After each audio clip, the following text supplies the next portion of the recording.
Rev up your engines!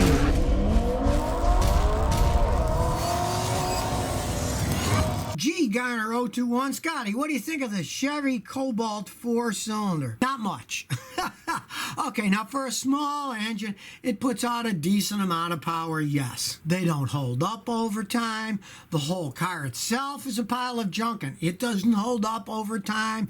If you want to get a small car that's got some zip and it's going to last a long time, go Toyota or Honda. They run circles around those things. But on the other hand, I always want to tell people you got options. You can pick those things up for down to nothing. And if you don't mind driving around in one, if you get it so cheap for $1,000, $1,500, and it still runs and shifts okay and it lasts a while, you're making out okay. I mean, in the long run, no, it's not a good decision. But if you can get one cheap enough, what the heck? You're never going to get a good Toyota or a Honda cheap because everybody knows they're good cars and they go for a lot of money used. But those things, they got a bad reputation for various good reasons, but you can get them dirt cheap. I've had customers buy those old Saturns for $1,000 and drive them for 4 or 5 years and maybe spend $500-600 with me fixing them over 4 years. That's perfectly fine for them, you know, and they're ugly looking cars, and those particular ones had bashes in them, so they got them real cheap. But if you want a knock around car, something like that could be okay if you get it dirt cheap, but you just don't think it's going to last forever and you're going to be able to drive it for 20-30,000 miles a year and drive it for years. That's not going to happen. Nick 20 says, Scotty, what are your thoughts on discount gasoline sold in Costco, Kroger? Is Quick Trip gasoline good? Okay, every gasoline sold in the United States has to meet certain minimum standards. It's law. And generally, in each area, there's only one supplier of gasoline, and all the other companies buy it. Like Shell is the largest refiner of gasoline in the world, the last time I checked. So a lot of the gasoline is refined by Shell.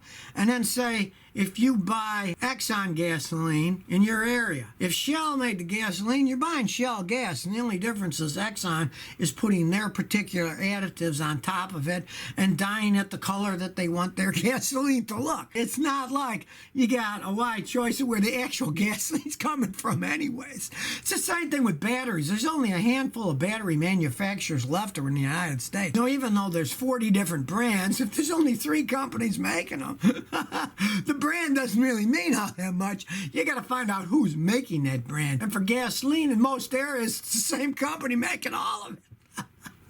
Trey B. Hi, from Canada. I got an 06 5-speed manual Volkswagen Jetta 1.9 TDI with 173,000 miles on it. Hey, you're in Canada. You're supposed to say kilometers. I'm wondering, should I sell it before it has engine problems or hold on to it? I got a new timing belt and clutch, and I change the oil every 5,000 miles and do highway driving. What the heck? Drive it. It's worth very little with that mileage on it and being 14 years old. And you never know. I've seen some of those things with 300,000 miles on them.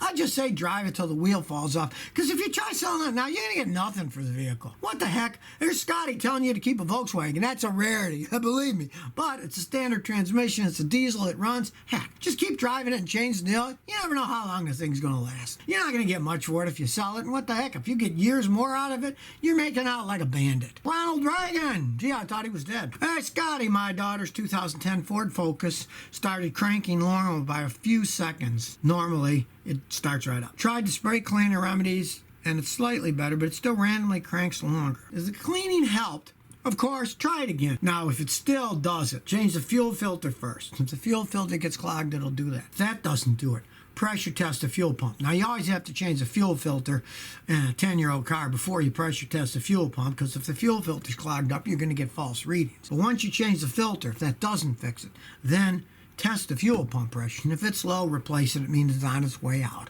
which is typical when they get to be 10 years old like that. It could just be that the fuel pump is starting to go out from old age. They're electric pumps. After a while, they wear out just like anything else does. Lebo, I'm cleaning out my dad's old garage. I found tons of old new stock 62 Ford parts and several cases of oil and transmission fluid in the old metal cases dated 1971. Is any of this oil still good? I mean, you might want to use it for a lawnmower or something if you wanted, but don't do that either. Put it on eBay. People collect stuff like that. You won't believe what people sometimes will pay for these old cans with the old oil in them, and even the old 1962 Ford parts. put it on eBay. You never know what people are going to bid for these days. And those old metal cans that they don't make anymore, those are collector's items. Lots of guys have museums. They want that stuff. And they pay you a pretty penny for it. Why use it for oil that you can get for $2 a quart when you don't know what you're going to get for that stuff when it's that old and it's in the original can? People collect all kinds of weird stuff these days. They might give some pretty good money for that stuff. So I'd put it on eBay if I were you. Honest mechanic Scotty, my grandpa's a 69 Firebird 400. Hasn't run in 20 years. I want to surprise him and get it run. I know I need a battery, plugs, tires, and brake fluid. Do I also need new fuel lines and brake hose lines? What else do I need? You want to check anything that's rubber to see if it's cracked and stuff, because you don't want to be unsafe. But of course, to be perfectly safe, you'd have to do the whole car, all the rubber stuff, and that's an awful lot of money. So you're going to want to clean the gas tank out. There's probably crud in it. Put new fuel in, change the fuel filter. I change the coolant, engine oil, transmission fluid, and then see what happens, because you don't want to go too far until you see that it's running and that it's going good. Once you do all that, don't give it to Grandpa. Drive it for 10, 15, 20 miles and see if there's anything that's leaking, if anything's not working correctly, and then kind of go from there. Because when you get an old vehicle like that, I mean, it's a 69, you kind of restore it gradually. If it's going to be kind of a toy car, the original equipment costs a fortune to do, and most people aren't going to do that. So you want to make it a safe car, do what I said, and then drive it around for 20, 30, 40 miles and see how it feels, and then go from there. So if you never want to miss another one of my new car repair videos, remember to ring that bell.